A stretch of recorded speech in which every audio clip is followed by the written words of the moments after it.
Ok. Bom, boa noite a todos. Boa noite. Essa é mais uma reunião do Clube de Eleitores. Nós estamos no Parque da Luz, em Florianópolis. Hoje temos a satisfação de receber a visita do professor Paulo Duarte. Vai nos falar algumas coisas sobre cosmologia. E é um assunto muito interessante. Povos antigos costumavam reverenciar o cosmos e até mesmo também medir o tempo através dele, pelos ciclos, não é? Coisa que atualmente não é muito da nossa cultura, vamos dizer assim. Mas o professor vai nos dar alguns assuntos interessantes e acho que vai ser uma coisa muito produtiva e quiçá até a gente possa dar sequência em algumas outras coisas também interessantes que virão a seguir. Então eu deixo com vocês, professor Paulo Araújo Duarte. Paulo, muito obrigado pela presença. Tá bom, muito obrigado pelo convite. E estamos aí à disposição. Fique à vontade. Ok, muito obrigado. Então tá bom, muito obrigado pelo convite. O doutor Humberto, de vez em quando me deixa de boca aberta. Um bom tempo. Isso, exato. E mais uma vez me deixou de boca aberta com esse convite. Muito obrigado. E ele me mandou um e-mail por esses dias, e aí veio a ideia desse tema. Esse vídeo fala a respeito de um tal planeta ou estrela chamada Nibiru. Em 1966, quando eu comecei a dar aulas, comecei o primeiro ano da faculdade na UFSC e comecei a dar aulas já se falava num tal planeta X, que estaria além de Plutão, que depois então ele foi tomando outros nomes, né? Nêmesis, Hercólobos, Armagedon e tal, e hoje fala-se muito em Nibiru, né? Então, o que acontece? Eu dei uma olhada neste vídeo, preparei depois uma resposta, até porque o Humberto me sugeriu que colocasse lá no YouTube, na página desse cidadão, uma resposta, uma explicação do que afinal de contas estava se passando ali e que não se tratava de nenhum Nibiru, né? E mandei também um vídeo para Humberto mostrando a realidade da coisa. O fato é o seguinte: existe uma sonda da NASA chamada SOHO, S-O-H-O, que ela fica 24 horas virada para o Sol. Ela está monitorando as atividades solares, né? Porque o Sol tem uns espasmos, ele tem ciclos também, como um ciclo de 11 anos, que é bastante conhecido, em que ele entra em muita atividade, né? Depois então ele entra numa calmaria, e quando ele está em muita atividade, provoca sim problemas aqui para nós, né? Como por exemplo, já houve satélite que foi destruído, né? por essa energia, esse chamado vento solar, que o campo magnético da Terra atrai, né? Então essa energia toda pode ser prejudicial. Já destruiu satélite, já destruiu usina hidrelétrica no Canadá, satélite japonês, e enfim, causa as auroras polares, né? Causa problemas no campo magnético da Terra, por exemplo, bússolas se descontrolam, pássaros migratórios que dependem do campo magnético da Terra também ficam perdidos. Quer dizer, então, essa atividade, essa energia que o Sol nos manda, também traz algumas consequências aqui para nós, não é? Agora, o que acontece então nessa questão aí do tal Nibiru é que essa sonda ela fica monitorando as atividades do Sol. E é claro que quando um planeta passa na frente dessa câmera, ela pega esse planeta. Mas o planeta vai, dá uma volta no Sol e volta pelo outro lado da câmera, né? Então, o que esse cidadão diz?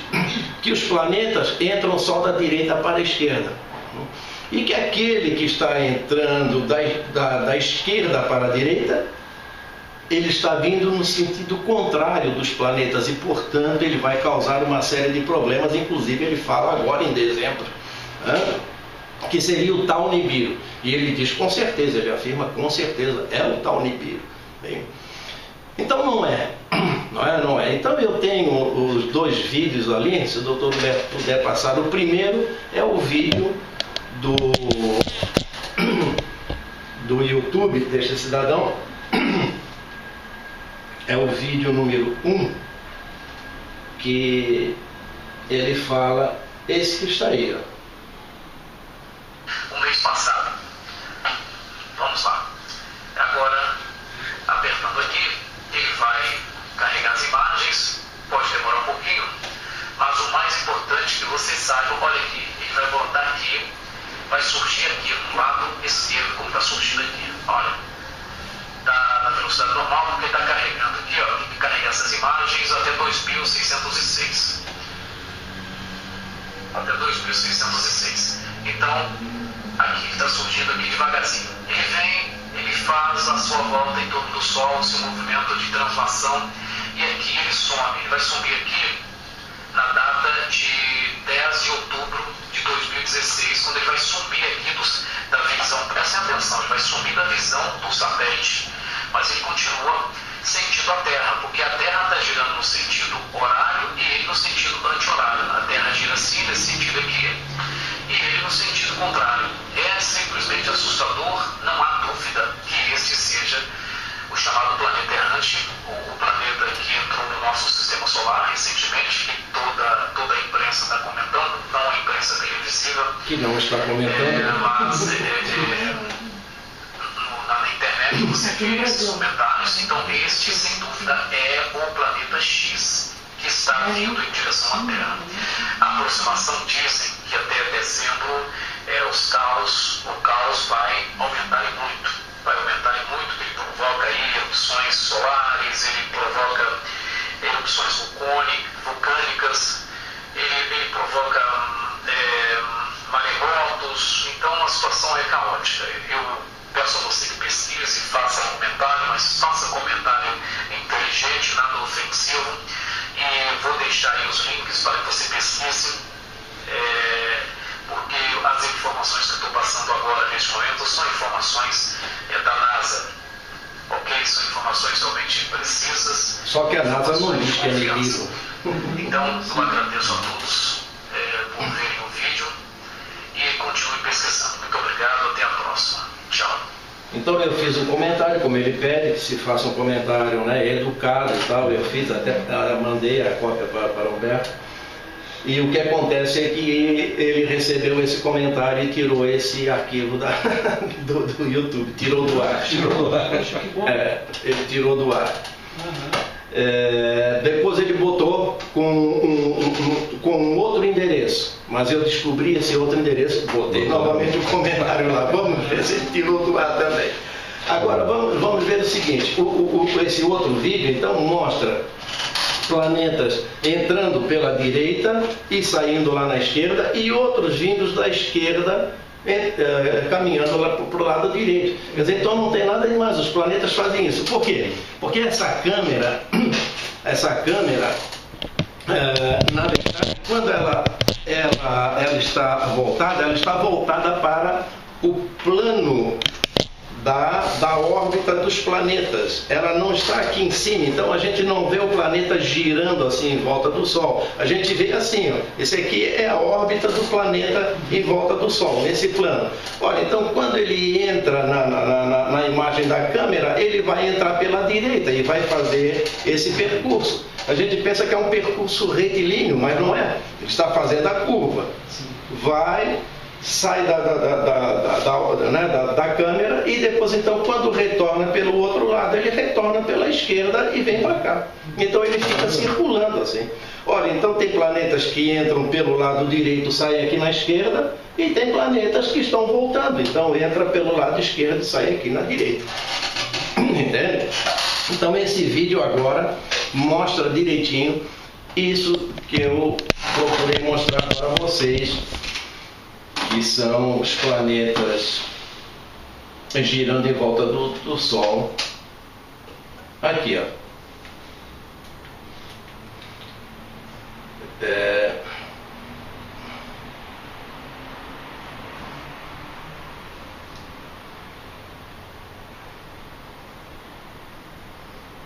Eu acho que parou, né?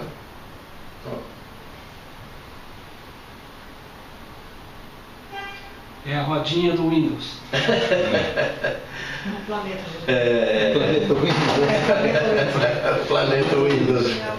É o Windows. Windows. E o Windows está bem complicado. Eu já abro.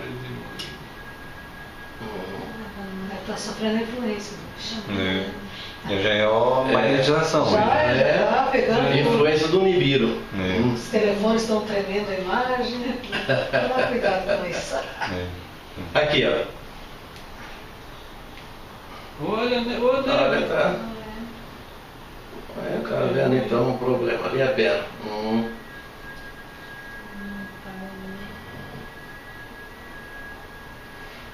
Bom, mas deu de entender, né?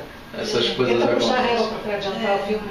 Tenta adiantar aí, Isso, ó. adianta. Aqui, ó, nesse ponto aqui, Humberto. Né?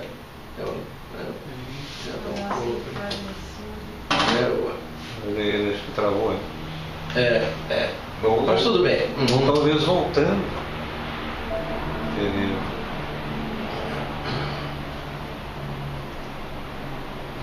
Acontece. E nós estamos numa sociedade magética. Quando tem imagem, fica todo mundo... Sim. Exato. Não, mas podemos ir adiante com... As imagens ilustram bastante, né? Coisa novidade. Ficou muito fácil, né? Lembro do tempo dos slides. O tempo dos Sempre slides. tinha de ponta cabeça, como é que...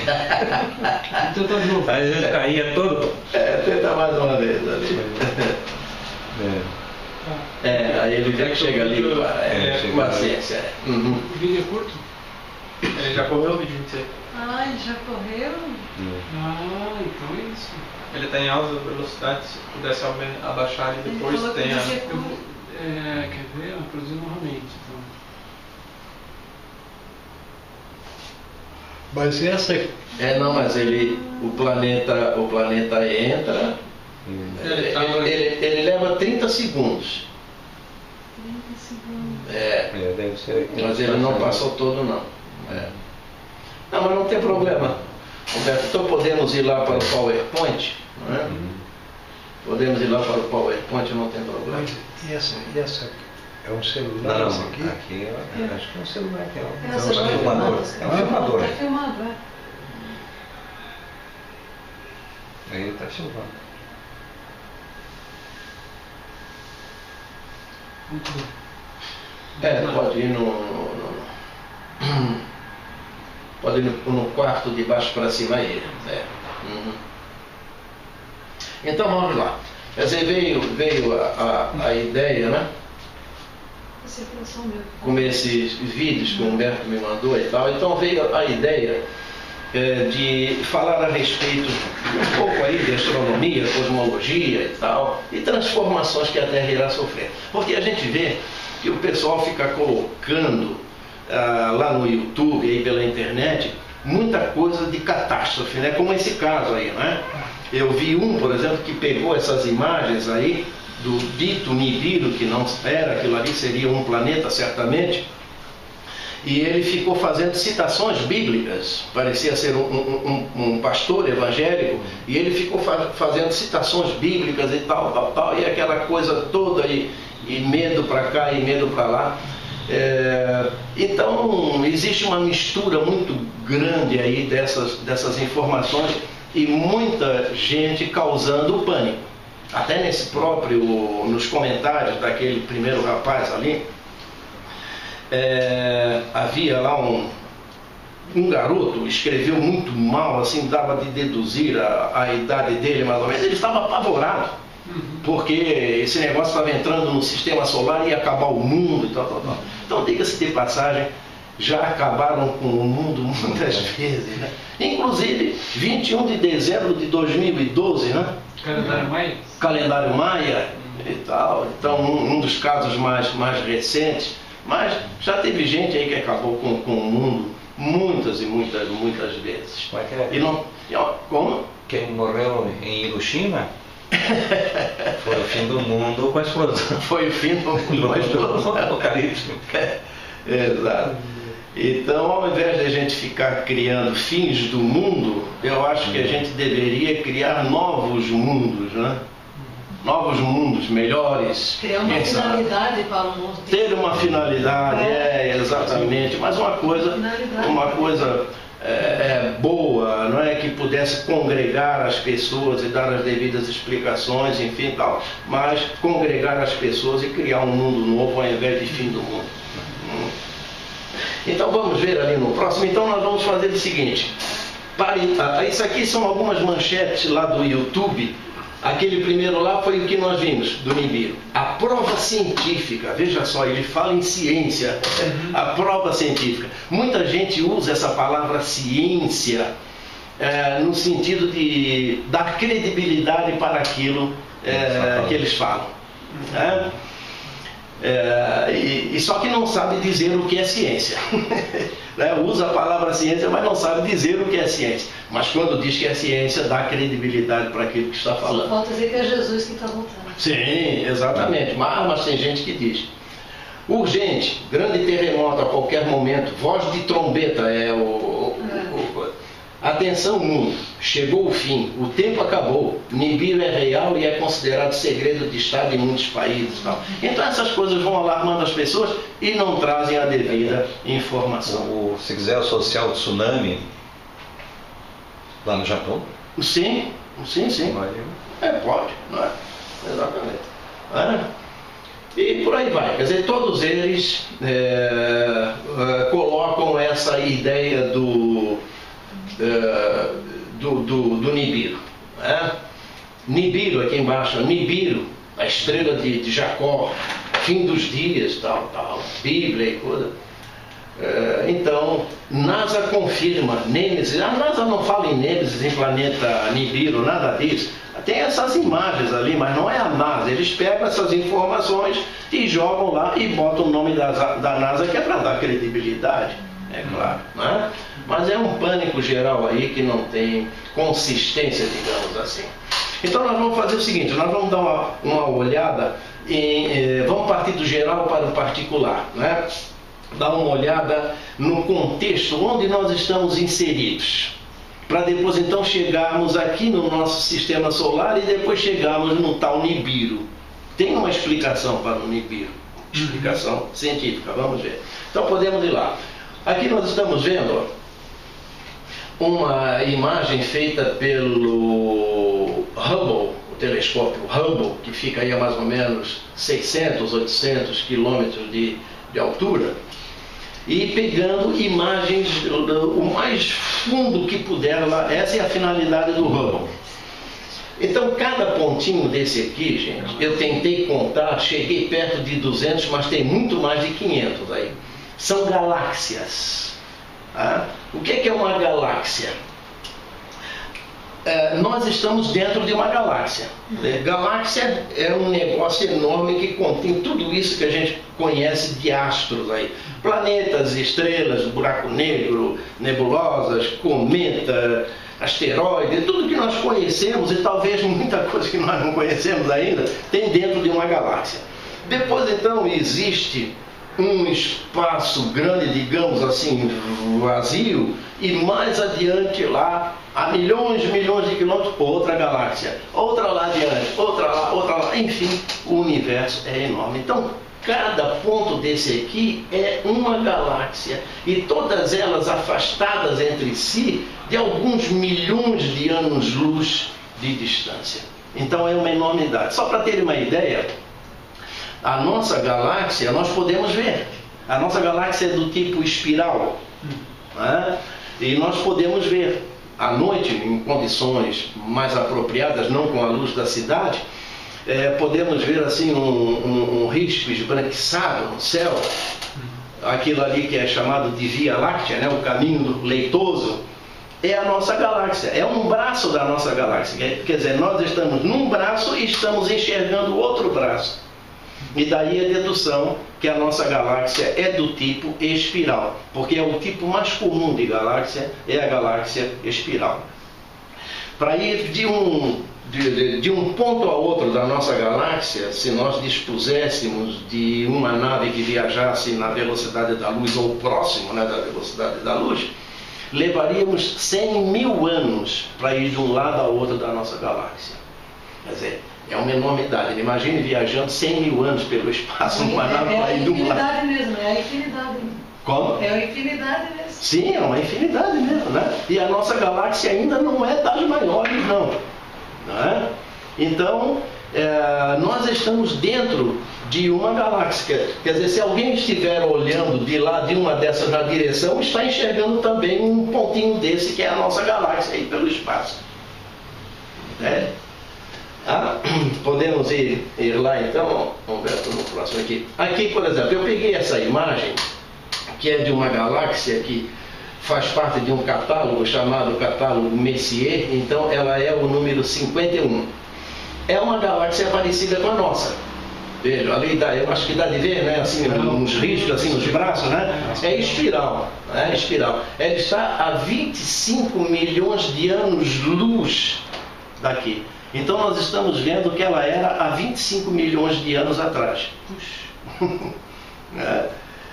Existem galáxias mais longe ainda, existem mais perto. Aqui é uma imagem recente até, do dia 8 de dezembro agora que eu peguei. Ali tem um cometa entrando no nosso sistema, mas também não vai causar problema nenhum, vai passar longe. Aqui também um outro e tal. Agora o porquê dessa imagem? Essa galáxia, reparem que ela tem um outro, ali do lado, é uma outra galáxia. Isso aí é um negócio que se chama canibalismo cósmico. São galáxias maiores que estão engolindo matéria da galáxia menor que está perto dela. Então nós também, os cientistas acham que a nossa também está engolindo parte de uma galáxia próxima de nós, que está a 150 mil anos-luz de distância, que é a nuvem de Magalhães. 150 mil anos-luz é daqui ali, é pertinho. Em termos astronômicos é pertinho. Então, eles acham que a nossa galáxia está engolindo matéria da galáxia. Então, a nossa galáxia também é uma canibal. Podemos ir lá?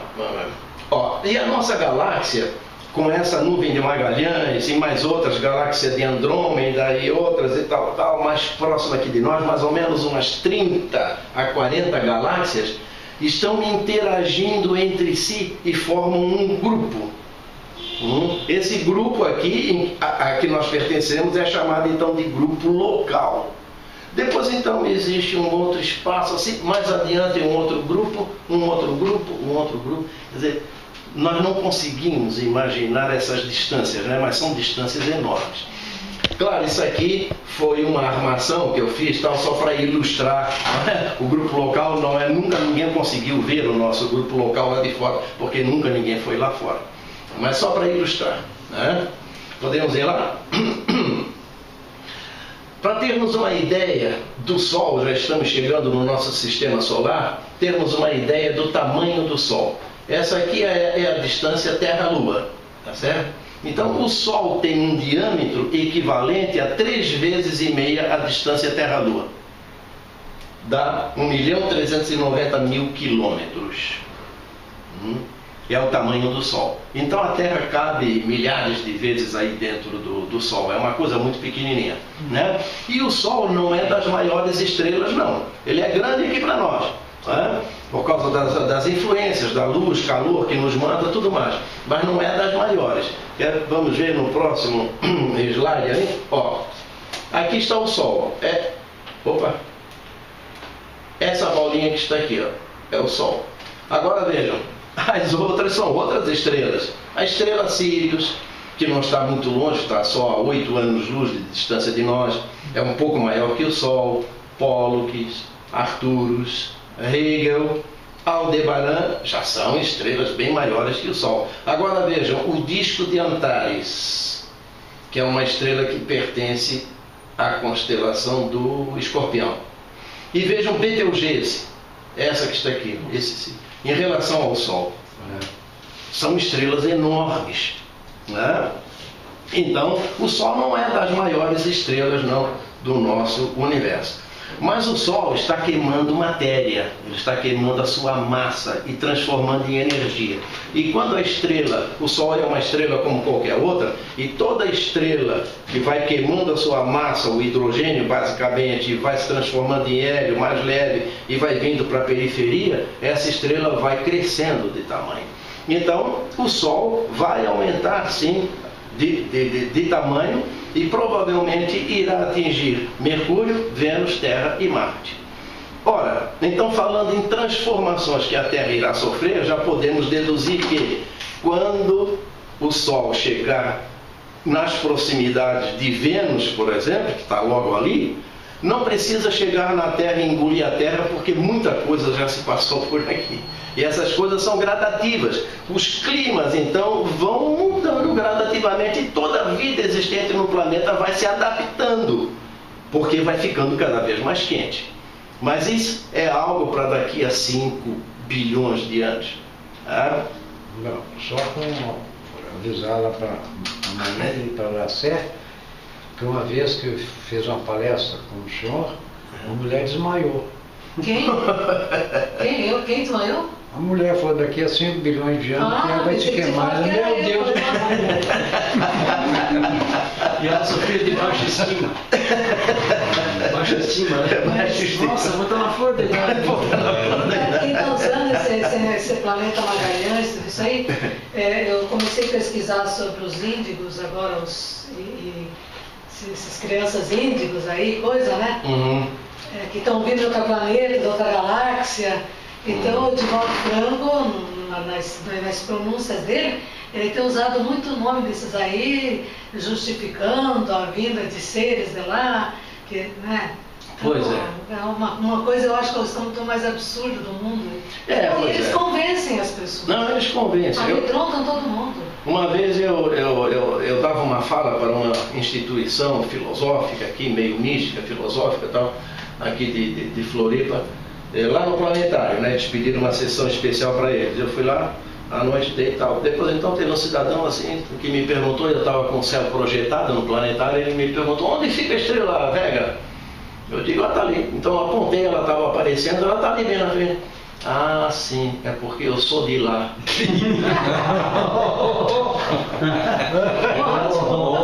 Quem sou eu para dizer não? Quem sou eu para dizer não? Eu digo, muito prazer. Seja bem-vindo. Seja bem-vindo. Eu sou da Terra.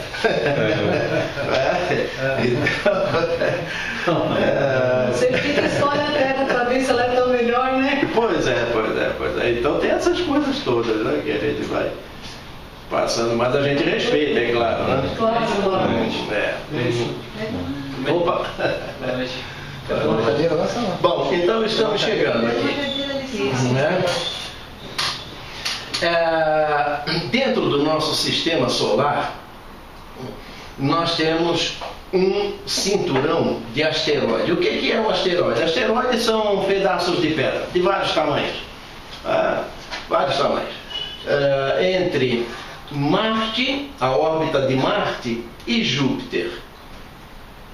Então, são milhares aqui, provavelmente de um planeta que não deu certo, talvez não tenha se formado e ficaram esses pedregulhos por lá, ou então um planeta que existia e que talvez, é uma outra hipótese, pela força gravitacional de Júpiter, ele tenha se partido.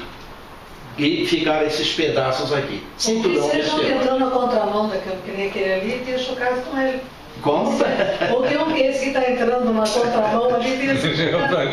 Mas essa é a ideia. Se existir realmente esse planeta X ou esse planeta Nibiru, ou que alguns dizem que é uma estrela anã, ao invés de planeta seria uma estrela anã, uma estrela pequena, de pouca luminosidade, que então, passando por essa região do sistema solar, porque seria uma estrela companheira do Sol, aí então perturba esses asteroides e joga asteroide para tudo que é lado, e aí então nós podemos ter alguns se chocando com a Terra. Uma pergunta que eu acho pertinente, porque a gente está tratando de dois polos. Pessoas que dizem que não existe, e outras pessoas que dizem que já está aqui e está causando uma série de coisas. Afinal de contas, a existência da Nibiru é fato ou não? É fato. É fato. É fato, ainda em hipótese. Existe um satélite de nome WISE, W-I-S-E. Vocês podem pesquisar na internet. Ele é especializado em infravermelho, em pegar imagens de objetos de pouca luminosidade. Então imagina-se que esse tal Nibiru seja uma estrela chamada anã marrom. Por que anã marrom? Porque é pequena, talvez 1/10 aí do diâmetro do Sol. E marrom, porque é pouca luminosidade, é difícil de ver. Mas esse WISE, ele está rastreando por aí, ele é capaz de detectar Nibiru se essa tal estrela estiver aí pelas redondezas. Mas até agora, felizmente, não pegou nada. WISE. Mas só uma pergunta. E esse que está filmando ali, esse Sorro, ele está em que local, que distância que ele está? O Sorro, ele fica numa distância entre a Terra e o Sol. Eu não estou bem lembrado agora a distância em si, mas é uma distância tal, ela tem até um nome específico, agora me fugiu, em que a força de gravidade da Terra e do Sol se anulam praticamente. Então ela fica ali girando, mas sempre virada para o Sol.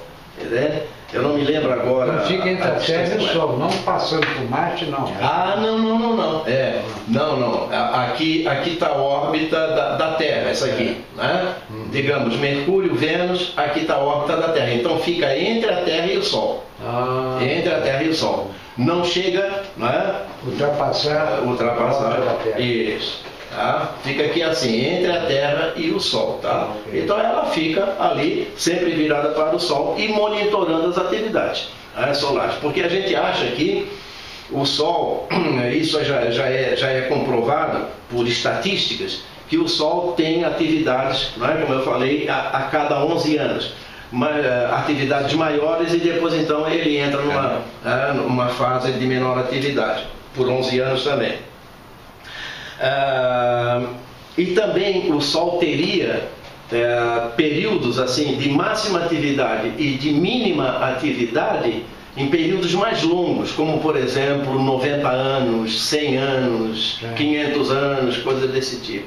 Tem outros ciclos. São outros ciclos maiores. Então isso quer dizer que a Terra, mesmo estando num período, digamos, num período glacial, de repente pode haver um esquentamento por influência do Sol. E se nós estivermos num período interglacial, que é um período de esquentamento, de repente nós poderemos ter um resfriamento por causa das atividades do Sol que diminuem por um certo período. Então essas atividades podem estar relacionadas a esses ciclos. A esses ciclos, exatamente. Inclusive eu tenho um gráfico ali depois para mostrar. Podemos ir. Bom, além do cinturão de asteroides, que é chamado, como estava ali, de principal, porque foi o primeiro conhecido, já é coisa que vem lá de Galileu Galilei, 1600 e pouco, Isaac Newton, 1700 e pouco e tal. Já é bem conhecido. Mas, mais recentemente, foi descoberto isso aqui, entre a órbita de Netuno e até mais ou menos 50 unidades astronômicas, já vou explicar o que é isso aí, nós temos um outro cinturão que é chamado cinturão de Kuiper. Kuiper é um cientista tal que estudou isso aí, descobriu e tal. Então nós temos, além daquele outro cinturão que eu mostrei, que está entre Marte e Júpiter, nós temos aqui de Netuno passando por Plutão. Plutão seria essa órbita aqui, assim, né? Então, passando de Plutão, nós temos um outro cinturão de asteroides também. Então isso quer dizer, se esse tal Nibiru entrar por aí, pode causar transtorno no cinturão principal, pode causar transtornos nesse cinturão de Kuiper, tá? E começar a jogar asteroides aí aleatoriamente para o espaço e sabe lá, de repente vem um e bate aqui, como já bateu e como nós já tivemos extinção em massa no nosso planeta. Já houve época que 90% da vida no planeta desapareceu, foi extinta. Já houve época que 70%, na época dos dinossauros, 70% da vida desapareceu no nosso planeta, inclusive os dinossauros. Então, catástrofe no planeta Terra não é novidade nenhuma. Esse pessoal que fica falando aí, Nibiru, que é isso, aquele papapá, precisa conhecer um pouco da história do planeta Terra para ver que muita catástrofe já ocorreu e nós não temos como evitar isso. Paciência, né? Não temos como evitar. Então, se já ocorreu, provavelmente irá ocorrer, né? Como é que fica a teoria do aquecimento através da camada de ozônio, só assim, com essas influências? Uma falácia. Já vou explicar para você por que é uma falácia. A atmosfera de CO2, só isso tudo aí, uma falácia. Que nem perto disso aí não significa nada. É uma falácia. Gira muito dinheiro nisso aí. Gira muito dinheiro. Mas vamos ver o porquê. Já vamos entrar nesse assunto. Podemos ir lá, Humberto? Bom, além do cinturão principal de asteroides, além do cinturão de Kuiper, nós temos a 100 mil unidades astronômicas um negócio que é chamado nuvem de Oort. Eu fiquei de explicar o que é unidade astronômica. Unidade astronômica é o seguinte, é a distância Terra-Sol. Tá? A distância Terra-Sol é chamada uma unidade astronômica. Tá? Uma unidade astronômica. Então veja, Netuno está a 30 unidades astronômicas do Sol. Então ele está a 30 vezes a distância Sol-Terra. É isso. Né? Então de 30 unidades a 50 unidades astronômicas tem aquele cinturão de Kuiper. Qual a relação com ano-luz? A unidade astronômica com ano-luz? Ano-luz é diferente. Ano-luz é o espaço que a luz percorre durante um ano, a 300 mil quilômetros por segundo. Então é outra unidade mas não tem relação, elas não se correlacionam? Não. A unidade astronômica é uma unidade de medida usada para dentro do sistema solar. Já o ano-luz é uma medida usada para fora. Perto do ano-luz é pequenininho. Sim, perto do ano-luz, sim. Não tem nem dúvida. E as distâncias hoje em dia já são tão grandes que o próprio ano-luz já não está dando conta, porque é muito zero. Muito zero para a direita. Então já existe. Já vai para mega, nano. Isso, já existe o parsec. Mas aí o parsec, que é uma medida baseada também numa certa distância do ano-luz, eu não me lembro quantos anos-luz seria um parsec, já existe um megaparsec. Antes do megaparsec, o quiloparsec. Depois vai dar muito zero, já tem o megaparsec.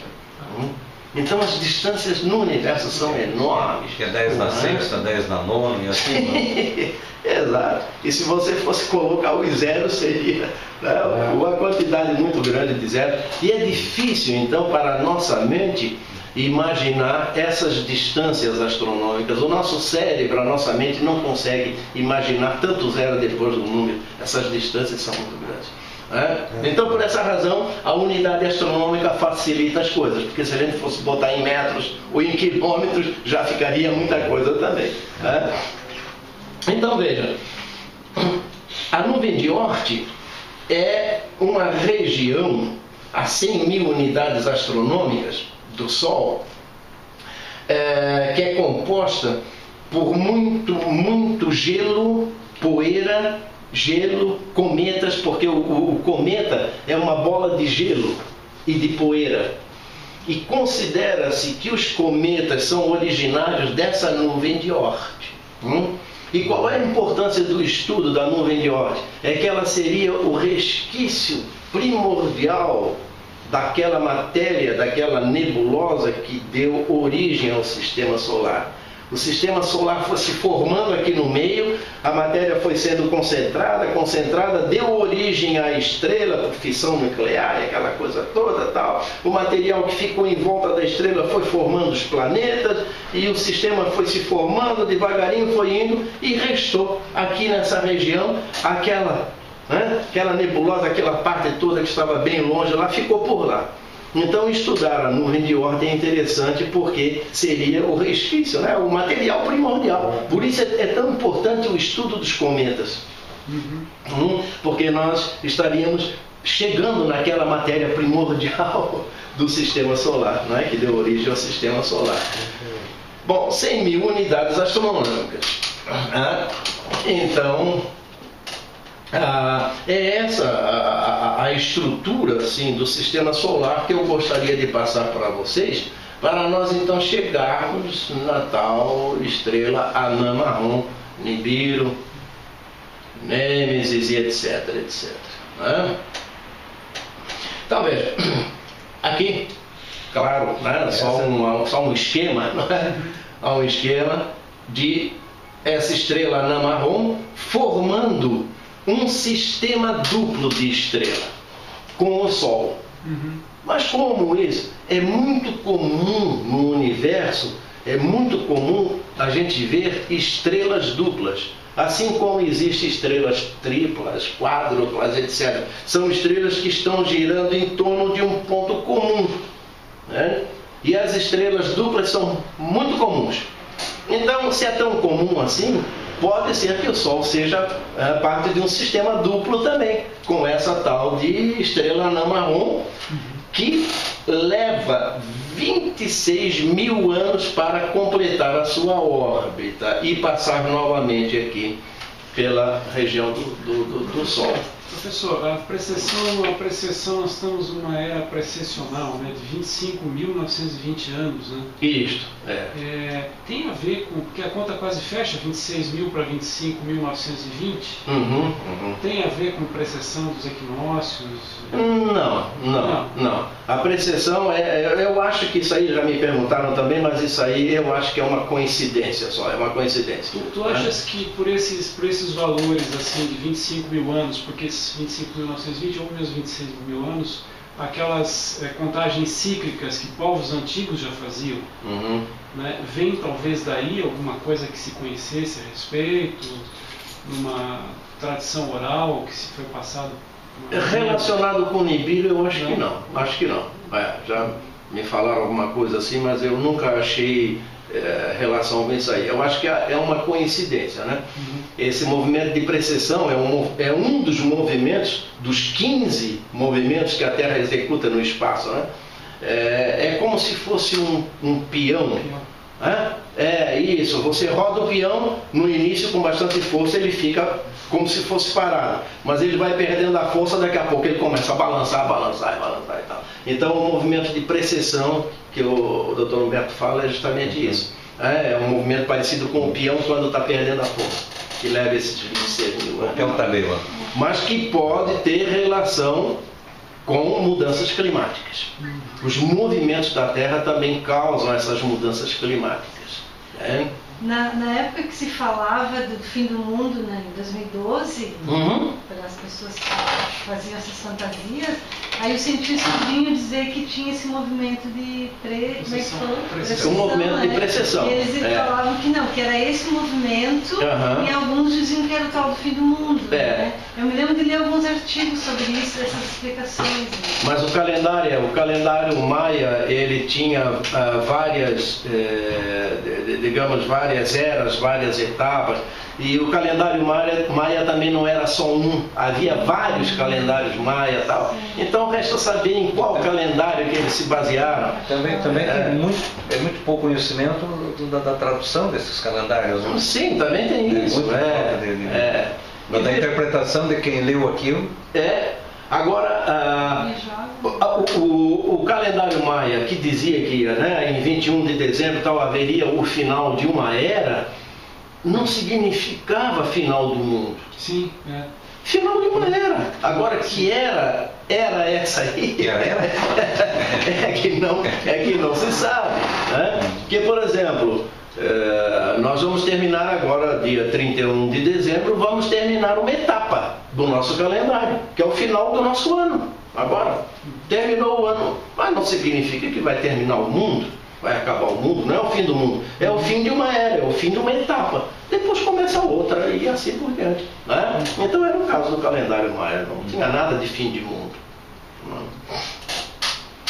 Mas tá legal? Então, na passagem dessa estrela anã pelas proximidades do Sol, a cada 26 mil anos, pode haver um rebuliço dentro do sistema solar, em que cometas são desgarrados da nuvem de Oort, asteroides são desgarrados do cinturão de Kuiper, do cinturão principal e tal. E aí, dentro do sistema solar, sabe-se lá o que vai acontecer, né? E já tivemos catástrofes que destruíram boa parte da vida e tudo mais. Nós vamos ver alguma coisa nesse sentido. Tá legal? Existe esse site da NASA aqui, esse endereço da NASA, tá legal? Que vocês podem ver, e todos os dias são colocados os chamados asteroides potencialmente perigosos. Um asteroide potencialmente perigoso é aquele que fica até uma distância de 20 distâncias lunares. Distância Terra-Lua. Então, se o asteroide estiver nessa faixa até 20 distâncias lunares, ele é considerado perigoso, potencialmente perigoso, mas não significa que está vindo em rota de colisão com a Terra. Tá? Então, esse último agora que eu peguei, dia 12 de dezembro de 2016, 1748 asteroides potencialmente perigosos. O mais perto passou ontem, dia 13 de dezembro. 1,8, praticamente 2 distâncias lunares. É perto, mas 21 metros só de diâmetro. Então, não trouxe problema nenhum. Passou ontem, dia 13. Tá? E a velocidade? Essas velocidades são grandes. São grandes porque a Terra tem a força gravitacional e puxa. São velocidades enormes. Quando entra na atmosfera tem 2 possibilidades, ou 3. Se ele vir assim muito na vertical, ele vai sofrer a pressão da atmosfera e vai ficar incandescente e se partir em vários pedaços. Uma outra possibilidade é dele vir muito inclinado, bater na atmosfera e ir embora. Como uma pedrinha que a gente joga no mar e ela sai pulando, a mesma coisa. E outra seria dele entrar numa angulação que permitisse ele chegar até aqui embaixo.